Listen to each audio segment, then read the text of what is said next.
Hello, कैसे हो आप सब। आपकी पढ़ाई कंटिन्यूस चलती रहे इसके लिए आप वीडियो को लाइक, शेयर और सब्सक्राइब करें ताकि आपको वीडियो कंटिन्यू मिलते रहे और आपके साथियों के पास भी वीडियो पहुंचते रहे।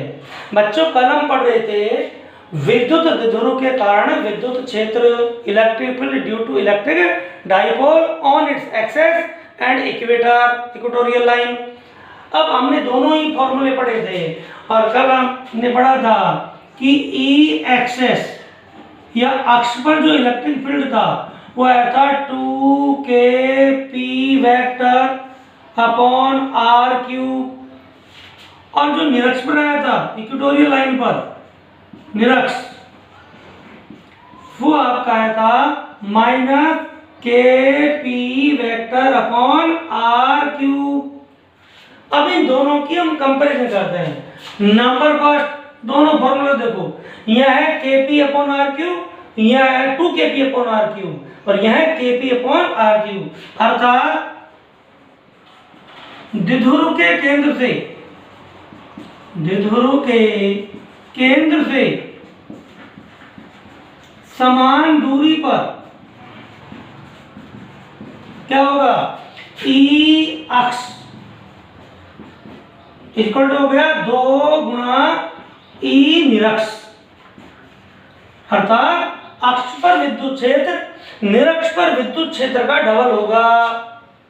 एक तो ये है, तो इसलिए कई बार आपसे क्वेश्चन में आपके इक्वेटोरियल लाइन या निरक्ष पर विद्युत क्षेत्र दे दे, अक्ष पर पूछ ले तो उसका डबल करना है, और अक्ष पर दे दे निरक्ष पर पूछना तो उसका हाफ करना है। ये उसका मैग्नीट्यूड। सेकंड देखिए, यहाँ प्लस साइन है, यहाँ माइनस, इसका मतलब ई एक्सेस है along the direction of electric dipole moment, विद्युत द्विध्रुव आघूर्ण की दिशा में, और यहाँ पर माइनस है तो विद्युत आघूर्ण के प्रति समांतर या विपरीत दिशा में। अर्थात अक्ष पर विद्युत क्षेत्र P वेक्टर की दिशा में, अर्थात विद्युत द्विध्रुव की दिशा में, एवं निरक्ष पर विद्युत क्षेत्र P वेक्टर की विपरीत दिशा में होता है। तो ये आपको दो बातें ध्यान रखनी है कि दोनों में डिफरेंस, कि एक्सेस पे इलेक्ट्रिक फील्ड और इक्वेटोरियल लाइन पर इलेक्ट्रिक फील्ड में क्या डिफरेंसेस हैं। चलिए बच्चों, नेक्स्ट टॉपिक है बिंदु आवेश के कारण विद्युत क्षेत्र एवं विद्युत द्विध्रुव के कारण विद्युत क्षेत्र की तुलना। दोनों में कंपैरिजन क्या है, तो दोनों फॉर्मूलों को देखते हैं। हमको पता है बिंदु आवेश के कारण विद्युत क्षेत्र, r दूरी पर क्या था formula, E is equal to E vector is equal to क्या था, k q upon r square r cap, और विद्युत द्विध्रुव के कारण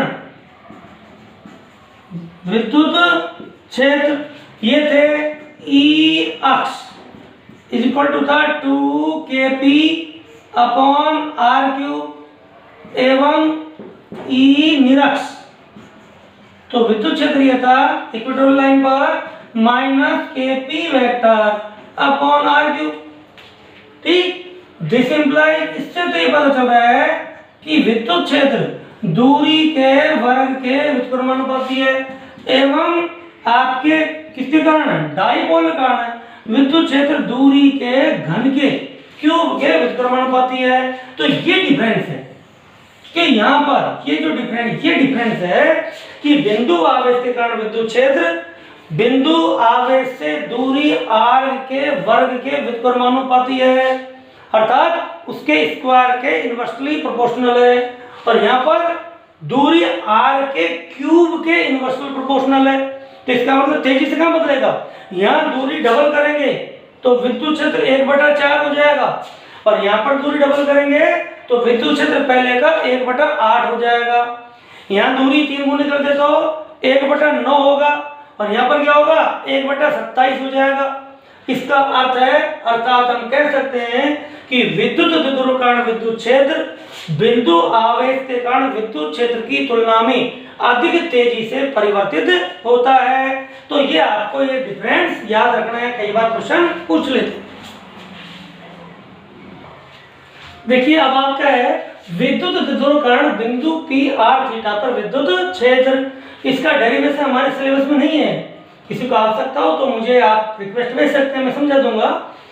लेकिन इस फॉर्मूले को हम याद रखते हैं तो थोड़ा हमें बेनिफिट मिलता है। देखिए ये आपका विद्युत द्विध्रुव है, ये आपका माइनस क्यू आवेश और ये आपका प्लस क्यू आवेश, ये ए और ये बी। इसकी डिस्टेंस कितनी है 2a। ये इसका क्या है मध्य बिंदु O। तो ये क्या है इसकी, ये आपकी अक्ष, ये द्विध्रुव की अक्ष है और अक्ष से कितने पर थीटा एंगल पर और कितनी डिस्टेंस पर r डिस्टेंस पर कोई बिंदु P है तो बिंदु P के पोलर कोऑर्डिनेट या ध्रुवीय निर्देशांक क्या कहलाएंगे r थीटा, r डिस्टेंस पर और अक्ष के साथ थीटा कोण पर। ये जो बिंदु P है यहाँ पर जो विद्युत क्षेत्र होगा E, उसका परिमाण, उसकी वैल्यू क्या होती है, उसका फॉर्मूला आपको याद रखना है। वो आपका वैल्यू होगी K P upon R cube under root 3 cos square theta plus 1। ये आपको उसका मैग्नीट्यूड है, ये मैग्नीट्यूड का फॉर्मूला आप याद रख सकते हो। देखिए जब आपका बिंदु P कहां पर आ जाए अक्ष पर तो थीटा क्या होगा 0। इसलिए जब बिंदु P अक्ष पर हो अर्थात थीटा बराबर क्या हो 0। अब थीटा की वैल्यू 0 पुट करोगे तो cos 0 की वैल्यू क्या हो जाएगी 1, 3 1 और 1 4, 4 का रूट 2। तो आपका ये अक्ष का फॉर्मूला बन जाएगा और ई अक्ष बराबर हो जाएगा 2kp अपॉन r क्यूब। और जब बिंदु P आपका निरक्ष पर हो, इक्वेटोरियल लाइन पर हो,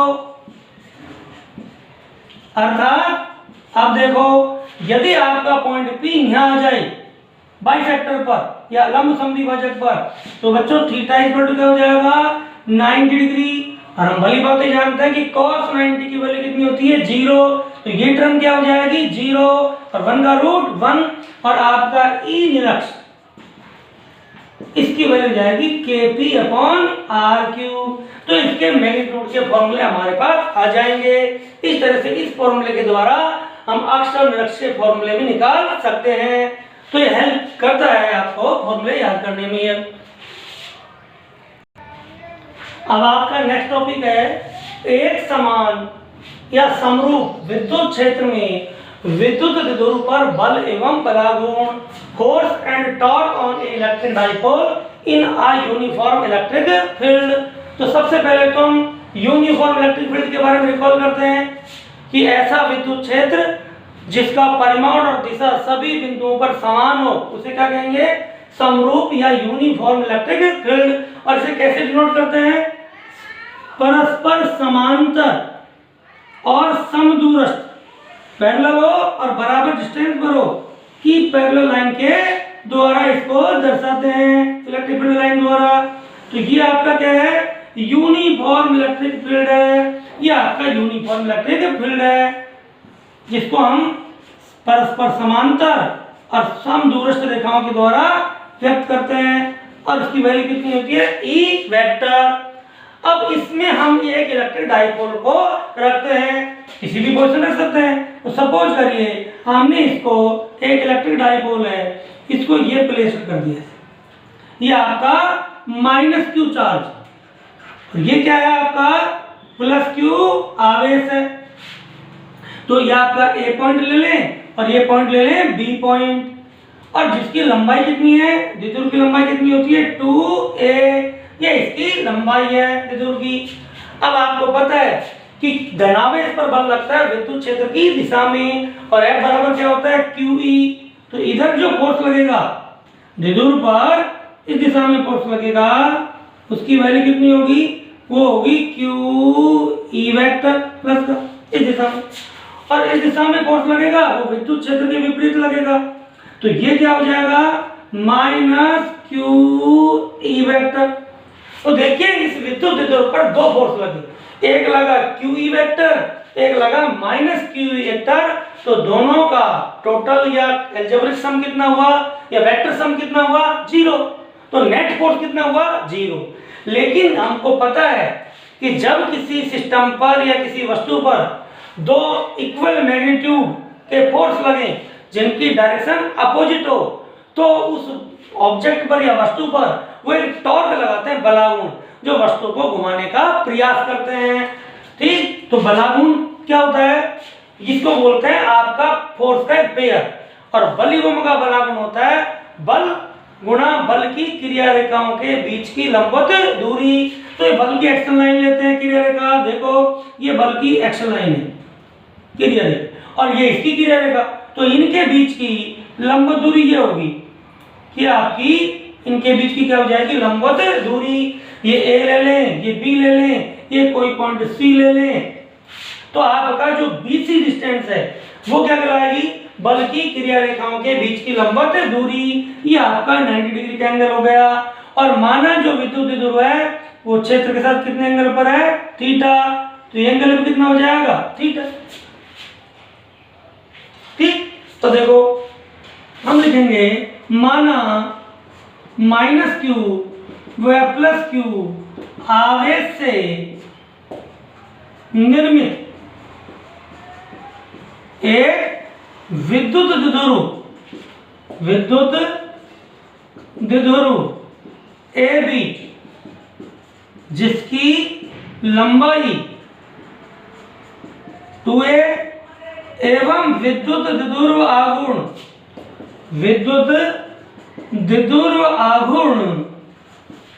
P = Q × 2a है। विद्युत क्षेत्र की दिशा से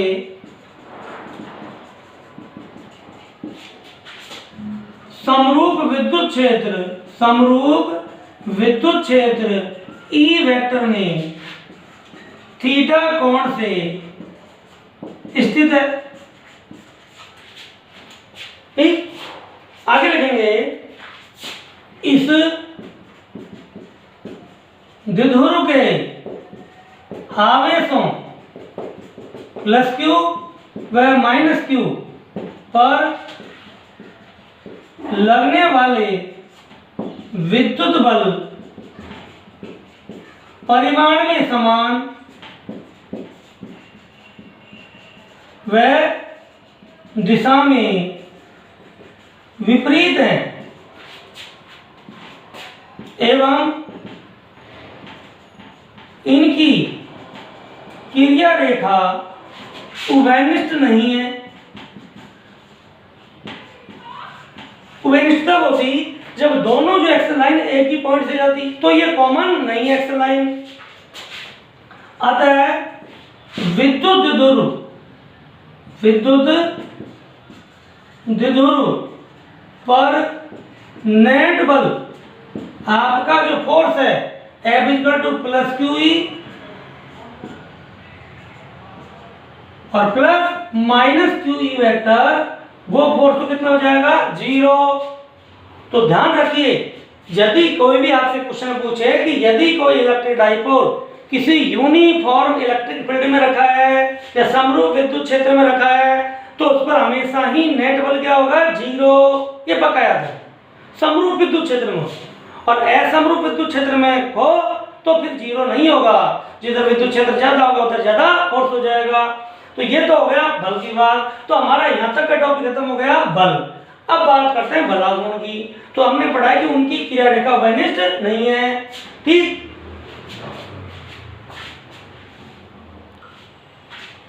तो देखो बच्चों बलों की क्रिया रेखा उभयनिष्ठ नहीं है। तो लिखेंगे बल युग्म द्वारा विद्युत द्विध्रुव पर लगने वाला बलागुण। अब बलागुण क्या होगा, बलागुण टॉ इज इक्वल टू बल गुणा बलों की क्रिया रेखाओं एक्स लाइन के बीच की लंबवत दूरी, बल गुणा बलों की क्रिया रेखाओं के बीच की लंबवत दूरी। तो इसमें से आप चाहे ये ले या बल, केवल बल का परिमाण लिखना है, तो बल का परिमाण क्या हो गया, QE, और बलों की क्रिया रेखाओं के बीच की लंबवत दूरी क्या होगी, BC इंटू BC। लेकिन समकोण त्रिभुज को देखो, क्योंकि थीटा के सामने भुजा लंब, ये आधार, ये कर्ण, तो लंब बटा कर्ण hypotenuse AB is equal to हो गया साइन थीटा, और BC AB की value 2a is equal to sine theta, तो BC इज इक्वल टू हो गया 2a साइन थीटा। तो जो आपकी ये वैल्यू है ये कितनी हो जाएगी, 2a साइन थीटा, कौन सी वैल्यू, BC। तो BC की वैल्यू यहाँ पुट कर देंगे तो क्या हो जाएगा, tau is equal to Q और इंटू 2a साइन थीटा, और Q इंटू 2a विद्युत धुर आघूर्ण, तो tau is equal to P, Q into 2a क्या हो, P सर QE था, और ये हो गया E और साइन थीटा। तो ये आपका विद्युत धुर आघूर्ण का परिमाण है। यदि इसे सदिश रूप में लिखें तो ऐसे लिखते हैं, एवं सदिश रूप में, इसे किसने डालने, सदिश रूप में in vector form tau vector is equal to P vector cross E vector, ये इस फॉर्म में हम लिखेंगे। तो बताओ P वेक्टर की डायरेक्शन क्या होगी, तो सॉरी टॉ वेक्टर की डायरेक्शन क्या होगी, P वेक्टर और E वेक्टर द्वारा निर्मित तल के अभिलंब दिशा में होगी, और जिसकी दिशा दाएं हाथ के नियम राइट हैंड लॉ या जो आपका स्क्रू लॉ है उसके द्वारा हम याद करते हैं। तो ये आपके इसके बलागुण के फॉर्मूले हो गए। तो याद रखना है tau is equal to P sin theta, और वेक्टर फॉर्म में tau is equal to P cross E। अब हम इसके स्पेशल केस लेते हैं। अब आपके हैं बेटा विशेष स्थितियां या स्पेशल केस, विशेष स्थितियां या स्पेशल केसेस। नंबर 5 देखो, पहली कंडीशन ये मानते हैं कि माना ये जो आपका देखो ये आपका P वेक्टर जो होता है नेगेटिव चार्ज से पॉजिटिव चार्ज की ओर, तो ये जो इलेक्ट्रिक डाइपोल है इसको घुमा के इधर क्यों लिया है, तो बताओ थीटा क्या होगा, 0। उस कंडीशन में आपका P वेक्टर और E वेक्टर पैरेलल होंगे, अर्थात जब P वेक्टर व E वेक्टर परस्पर समांतर हो, अर्थात एक ही डायरेक्शन में हो, तब theta is equal to 0 degree और साइन 0 डिग्री की वैल्यू क्या होती है, 0। अतः tau is equal to tau minimum is equal to क्या हो गया, PE, और साइन 0 की जगह आ गया 0, तो क्या आ गया 0। तो उस स्थिति में इस पर बलागुण का मान क्या होगा, 0। अब देखो जब देखो इधर आ जाएगा तो ये क्या होगा, इक्विलिब्रियम पोजीशन होगा, क्योंकि नेट बलागुण इस पर क्या हो गया, 0। अब यदि इसको थोड़ा सा डिस्टर्ब करोगे तो वापस ही नहीं आता है। अच्छा, इसको बोलते हैं स्थायी साम्यावस्था। यह है द्विध्रुवों की स्थायी साम्य अवस्था है, स्थायी साम्य अवस्था कहलाती है। परमानेंट इक्विलिब्रियम पोजीशन है इस कंडीशन में। तो जब P वेक्टर व E वेक्टर समांतर होते हैं तो बल भी 0, बलागुण भी 0, और वो उसकी क्या होगी, स्थायी साम्यावस्था। कंडीशन आपकी सेकंड ले लें कि जब P वेक्टर व E वेक्टर एंटी पैरेलल हो, परस्पर प्रति समांतर हो, अर्थात एंटी पैरेलल हो, तो थीटा कितना हो जाएगा, 180 डिग्री, और साइन 180 डिग्री अगेन 0। तो इस कंडीशन में भी tau is equal to tau minimum equal to क्या हो गया 0। लेकिन यहां पर क्या हो गया कि अब आपका देखो इसको हम इधर ले आए उल्टा, तो थीटा क्या होगा 180। लेकिन यदि थोड़ा सा भी आपने डिस्टर्ब कर दिया तो वापस लौट के नहीं आएगा, घूम के क्षेत्र के समांतर हो जाएगा। अतः कैसी अवस्था है, पहले भी हमने पढ़ाया था आपको। तो ये कैसी है, यह है द्विध्रुव की अस्थायी साम्य अवस्था, अस्थायी साम्य अवस्था है। तो ध्यान रखना है, जब पैरेलल हो तो स्थायी साम्य अवस्था परमानेंट इक्विलिब्रियम, और जब आपका 180 डिग्री हो एंटी पैरेलल हो तो अस्थायी साम्य अवस्था है। और थर्ड, जब P वेक्टर व E वेक्टर परस्पर लंबवत हो, अर्थात द्विध्रुव ऐसे खड़ा हो, तब theta is equal to 90 degree और साइन 90 डिग्री की वैल्यू क्या होगी 1। और हमको पता है साइन की मैक्सिमम वैल्यू क्या होगी 1। तो इस कंडीशन में आपका जो बलागुण है या टॉर्क है वो मैक्सिमम होगा और वो हो जाएगा आपका PE। तो ध्यान रखना है, किसी विद्युत द्विध्रुव पर लगने वाला अधिकतम बलागुण का फॉर्मूला क्या है PE। तो ये आपकी स्पेशल केसेज है।